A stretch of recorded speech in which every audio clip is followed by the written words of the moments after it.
Hi everyone, and welcome to my talk on multi-scale screening of metal-organic frameworks using classical density functional theory.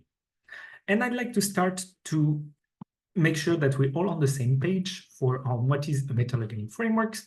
So metal-organic frameworks are promising materials for adsorption-based separations due to their porosity and their large design space. And so if you don't know what's a metal-organic framework, you have a picture on the left, and they have metals here in red, which are the nodes of the structure.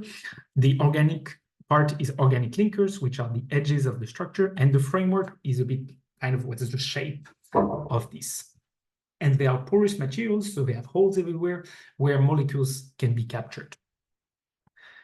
These MOFs can have different metal sites, linkers, and topologies, which makes it great because it has so many different options, and with so many materials, there is probably one that has good properties for each separations. And that's how people have which is very exciting. And to find this material, this promising material for each of the separations, people have been doing high throughput screening to explore the design space of MOFs. And they've done that on many different applications, CO2 capture, natural gas processing, xenon recovery. They use metrics for ranking. The metrics for ranking they use are, for example, selectivity, Henry selectivity, work capacity, and others. The method for adsorption property estimation is usually grand canonical Monte Carlo, and the number of MOFs is somewhere between tens and 100,000 of MOFs, and this depends on more recent studies, for example, have more. It depends also on what is the metric, how many pressure points need to be assessed. But there's been questions in the literature recently, which is a material-based metric like selectivity enough to assess MOF performance? And there's this beautiful paper that has partially answered these questions. They do a screening of around 1,000 MOFs for carbon capture. They do material, process, economic, and environmental analysis. So they really have different metrics of how good is a MOF. So for example, here on the left, you can see selectivity, purity, productivity, or for example, the net carbon avoidance cost, which is really important for carbon capture. And the question that they ask is, are these metrics that we usually use, that the Henry selectivity, really good predictors of other other metrics that are more relevant at large-scale deployment? So for example, the net carbon avoidance cost or the productivity. And the answer is, as you can see, actually not so much, because the top 10 in MOFs in Henry selectivity are not the top 10 in net carbon avoidance cost, for example. And so it brings two conclusions, which are materials properties are not enough to assess MOF performance, and that a process modeling is really necessary. So you really need this multi-scale approach. And the question I'm asking here is how to integrate material properties in a process model. So I'm going to go a bit more detail on like this multi-scale screening of MOF. So here we start with the material structures. With a method like grand canonical Monte Carlo, we get the adsorption properties at different temperature, pressure, and compositions. And the properties are the loading or the enthalpy of adsorption. And these properties are used in a process model, for example, temperature swing adsorption, to get purity, energy demand, recovery, or different metrics. And here, from our experience, we need around 2,000 temperature, pressure, and we need the properties in around 2,000 different conditions of temperature, pressure, and composition, which is a lot. And the way people have been doing that is that since we can't really do it for grand canonical Monte Carlo simulations for each of the conditions, the way people have been doing it is that first they get the fuel pure isotherm and enthalpy of adsorption at many pressures from, for example, grand canonical Monte Carlo. Then they use the enthalpy of adsorption to extrapolate in temperatures the isotherms with Clausius-Clapeyron equation. And then they use the ideal adsorption solution theory to extrapolate in compositions when you have mixtures. And so with this part, we enable the access to all pressure. With this part, we enable the access to all temperature. And with this part, we enable the access of properties to all compositions. But here, the really limiting steps is this one, because here we need a full pure isotherm enthalpy of adsorptions for each structure. And with grand canonical Monte Carlo, it takes around a day to make one full isotherms. And it kind of limits that if we want to do multi-scale screening, it kind of limits the number of MOFs that can be done around 1,000 of materials if we do the analysis around 3 months, in some couple of months. And so what we really need is to screen a large number of MOFs, more than 10,000, with a process model. We need a method that can compute full adsorption isotherms and then enthalpy of adsorption in a fast and accurate way. And fast means faster than grand canonical Monte Carlo, and accurate means probably reproducing grand canonical Monte Carlo. And as you could see in the title of my talk, I'm going to talk about classical density functional theory as a promising option, because in the literature it has been reported that it's faster, this method is faster than GCMC and accurate, but it has not been like a systematic validation of this. So the question I'm asking here in general is, can CDFT be used for MOF screening? Which I'm going to answer by answering 2 other questions. First, can CDFT reproduce grand canonical Monte Carlo adsorption isotherms and enthalpies of adsorption for a wide range of MOFs and with different adsorbates?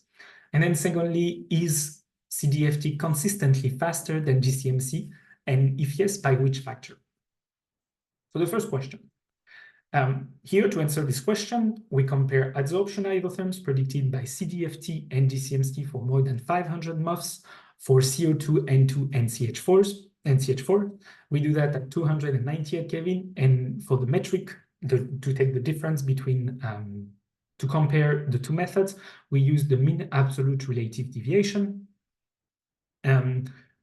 which means that, for example, when we have these 2 adsorption isotherms, one from GCMC, one from DFT, we compute the difference between each of the points, the absolute difference between each of the points, and we divide it by GCMC and multiply by 100 to get a percentage.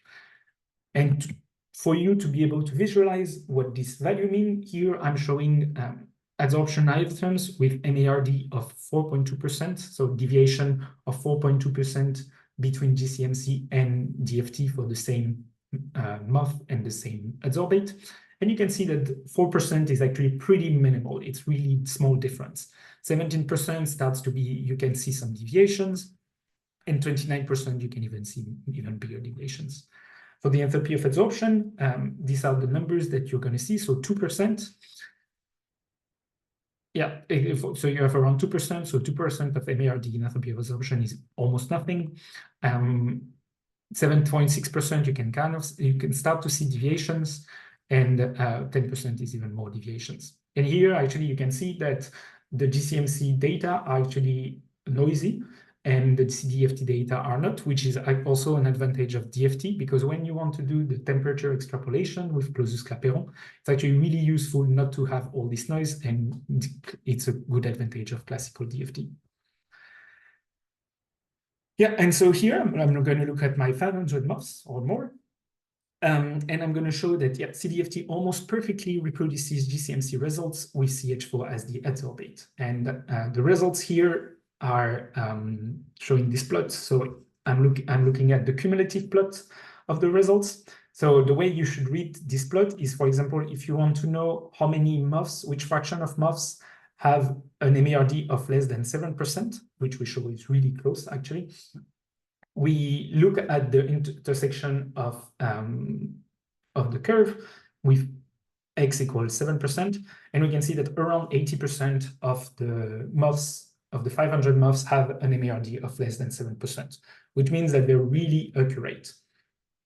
And we also have the same results for the enthalpy of adsorption, where here most of the MOFs have a deviation of less than 5% between GCMC and DFT for CH4. So they are both, like, DFT is more or less exactly the same as GCMC.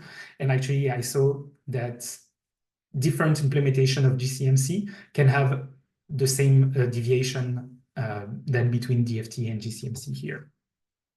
So if I look at other, and this is because CH4 is a single site lenojoint, and here that's why actually they have almost the same results. So for N2, it gets a bit less, it gets a bit less good because N2 has 2 sites and not only one, and so there are some assumptions in DFT that makes a bit bigger difference. But you can see that most of the cases has still like 10%, less than 10% MARD for adsorption isotherms, and all the cases almost have less than 10% MARD for enthalpy of adsorption. So it's still pretty good for N2 with N2 at the adsorption. CDFT reproduces pretty well GCMC results. And for CO2, it gets a bit worse again. It's still pretty good, like with most of them being less than 20% deviation. Here, in this case, we had to add the Coulombic interactions between the CO2 and the MOF. And so there are some assumptions there that could explain also the deviations. So yeah, it's still pretty good for CO2. So can CDFT reproduce GCMC adsorption isotherms and enthalpy of adsorption for a wide range of MOFs and with different molecules? The answer is yes, definitely for CO2, N2 and CH4, and it's still pretty good for CO2. Then the second question is CDFT consistently faster than GCMC, and by which factor? So the answer is yes, CDFT is on average 100 times faster to compute full adsorption isotherm than GCMC, but these factors depends on the unit cell of the MOF. So here you can see on the top, you have the runtime for full adsorption isotherm for GCMC, which takes around a day for CH4, N2, and CO2. And you can see the results for CDFT. You can see the result for CDFT, which take between a couple of seconds really to get a full adsorption isotherms to several hours. And this really depends on the volume of the unit cells, because when you have bigger unit cells, you need more points in the discretization that's happening in classical DFT. And so that's why it's more computationally expensive. But it's almost always, well, CDFT is always faster than GCMC. And we have our collaborators in Stuttgart that actually implemented classical DFT in GPU instead of CPUs. And they show that with GPUs, the wall time is actually still 30 times faster. So if you use DFT on GPUs, you can be around, on average, 3,000 times faster than GCMC. So is CDFT consistently faster than GCMC, and by which factor? The answer is yes, it's around 100 times faster on average, but it depends on the volume cell of the MOF, and it's even faster with CDFT on GPUs. So great, let's use it for screening. So we wanted to use the opportunity that classical DFT offers for multi-scale screening, and we started some multi-scale screening coupled with process modeling. So here we have a TSA process model. We do natural gas purification as a case study with 50% CH4, 50% N2, and we could do more than 10,000 MOFs in 2 weeks, which is a pretty impressive feat. And so here you can see the results. We have the recovery, the thermal energy needed, and they're colored by purity. So we can see all of these metrics that we talked about earlier. So in conclusion, CDFT can reproduce GCMC adsorption isotherms and enthalpy of adsorption almost perfectly with CH4 as the adsorbate, very well with N2, and reasonably well for CO2. And CDFT is around 100 times faster than GCMC when it's run on GPUs, and CDFT on CPUs, and CDMC on GPU is around 30 times faster than CDMC on CPU. So it makes CDFT a great candidate method for screening of MOFs. With that, I would like to acknowledge everyone who participated in this work and the funding agency that funded this work. And I would like to thank you for your attention, and I'll be happy to take any question.